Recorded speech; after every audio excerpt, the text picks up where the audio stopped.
Good afternoon, CFM. This is Coach Matt with our Wednesday workout. Let's begin with 20 calories, your choice, row, bike, or ski. Then we're gonna get 8 reps of our walking drinking bird. This is one of my favorite deadlift warm-up exercises.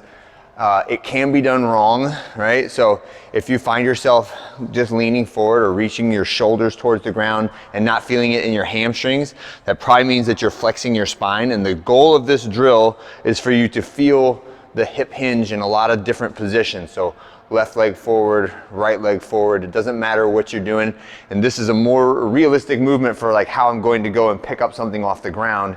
Usually I don't take my like completely proper deadlift stance, stand up, brace my shoulders, and then lean down and pick it up. Usually I'm at an angle, I'm leaning forward with one foot. So I want you to learn how to do that properly so that it becomes reflexive, and that is the dominant movement pattern that your nervous system remembers, right? And that keeps you safe doing any manner of picking stuff up off the ground, right? Slow toe touch to overhead reach. So toe touch, bend down, flex the hips and hamstrings, and I want you to feel your vertebrae moving on this one, right? Nice and gentle, nice and easy there. Frog hops is next. So this one, only jump as high as you can land from the jump in a nice, soft, controlled manner, right? So you may need to build up to it, like jump a little bit, jump a little more, jump a little more, feeling good, jump a little more.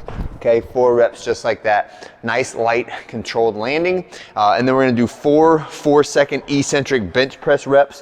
This is just getting the shoulders ready for some bench press here. So you guys can do the barbell from the very beginning. You don't have to use a PVC pipe on this at all. Arms straight, and then it's a 4 count all the way down until the bar contacts your sternum, and then press back up strong. And the main goal for this one is feeling and being aware of my elbow angles and the path of the bar the whole way down, getting that full range of motion, and then the difference in speed on the way up versus the way down, right? And in general, the way to build the best athleticism and strength is through control on the eccentric phase or the lengthening phase, and then explosive contraction on the concentric phase, right? That's generally how we like to lift. All right, that takes us through our warm-up. Leave the bench presses out because we'll need them for the workout, but you can take the bar and bring it to the floor. We're doing deadlifts, and we should be going relatively heavy today. The percentages are all written up in SugarWOD. Anytime we get up to the top end of this, you know, the 1 reps, the heavy singles and heavy doubles, you have to really listen to your body and do progressive increases in weight. And I don't want you to just throw 100% on the bar just because SugarWOD says 100%. I want you to listen to the way your back is talking to you, your hamstrings are talking to you, your grip's talking to you. All of those things will frame what you should go to for your top sets or your top weight for the day. And it does not necessarily mean that if you feel crappy in the warm-up that you're not going to get to a 1 rep max today. It just means that like you really need to listen and do more warm-up sets. And a lot of times I've had my best performances on days where I woke up in the morning and thought to myself, there's no way I'm gonna be able to even do this workout. And then once I get into the warm-up, I get loosened up, my hamstrings get looser, my I start sweating a little bit, heart rate goes up, your body starts feeling it, and then lo and behold, you have a PR hiding in there this whole time, okay? So just listen to your body, and if you have a great day, wonderful. If you don't have a great day, it's not the end of the world either, okay? Those things come and go in cycles, and you can never really predict exactly why it happens, okay? Other than like looking at your lifestyle, your food choices, your sleep choices, stress choices, all those things that go into like a good performance, and mapping that out for weeks in advance, right? That is really how you know whether you're gonna hit it or not, okay? So that's our deadlift for today. Play it as you see fit, all right? But get up to a couple heavy singles at the end of it, whatever heavy is for the day, that's totally fine. Then we're gonna take that bar and we're gonna put it back in the rack, right? I want the weight on the bench press to be in the 50 to 60% of your max range, or it should be a moderate load, right? Something that you can move relatively quickly and competently for a relatively large number of reps.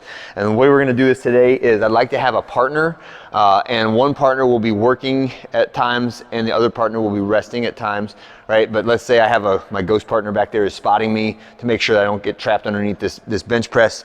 I'm gonna start off with a narrow grip bench press. So that means when I come down, I wanna be at a grip width that allows my wrists to touch my rib cage when the bar is touching my sternum. So for me, that's, 6 inches outside of my thumbs, or outside of my, 6 inches between my thumbs is approximately where I want to be, right? And I'm going to do 10 reps of that. Put the bar back in the rack, rest about 10 seconds, and then I get to grab it however I want to. And mine is usually about shoulder width apart is my most efficient grip position. And I'm gonna get as many reps as I can, right? So the goal being here is that I get to, 17, 18 reps, hit failure, right? Partner has to pull it off of me and put it back in the rack. That's how I would like it to be done. Now I know every single one of you is going to try to put the bar back in the rack because it's never fun to hit failure, right? That is just one of those things that we do not like to do. And if you plan for hitting failure, most of the time your brain will chicken out at the last second and it will make you put the bar back in the rack. And so spotters, partners, I would like for you to help encourage the person lifting to like, hey, you can do one more, you can do one more, and probably you can do like 6 or 7 more when you think you can only do 1 or none, right?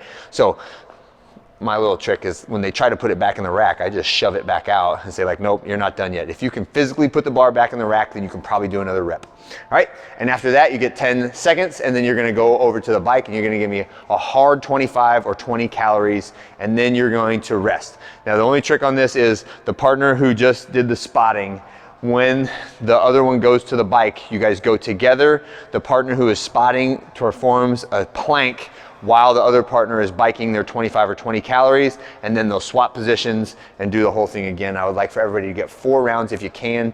It's not a lot of work, but the rest is what's gonna get you on this. If you take too long in between sets, you won't get through all 4 rounds. So if you only get 3 rounds, we run out of time after 3, that's totally fine. Just put the priority on getting a max rep set of that regular grip bench press and then working hard on the bike, okay? That's it for today. Hope you guys have a great one. I'll see you on Thursday.